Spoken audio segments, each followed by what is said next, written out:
Hi friends, నేను చెప్పాను కదా లాస్ట్ వీడియో అప్లోడ్ చేస్తున్నాను. ఈరోజే లాస్ట్ ఎగ్జామ్ మా సిస్టర్కి. సో మేము కాలేజ్కి వచ్చేసాం. ఈరోజు ఎగ్జామ్ ఎలా రాస్తారో చూద్దాం. ఎగ్జామ్కి వెళ్ళారు.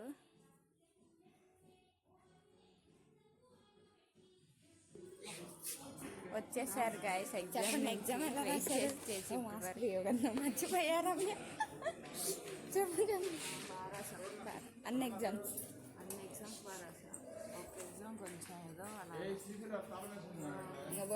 నువ్వు ఇంకా ఎగ్జామ్ అయితే బాగా రాస్తారంట. మా అక్క ఎగ్జామ్ హాల్కి వెళ్ళిన దగ్గర నుంచి వాటర్ అని చంపేస్తుందంట. వాళ్ళు అందుకే రాలేదు, ఎందుకంటే గంట సేపు రాలే. ఏదో మంచి వర్క్ చేసుకుంటున్నారు ఫ్రెండ్స్. నేను మాత్రం ఆడుకుంటున్నాను కాలేజ్కి వెళ్ళి.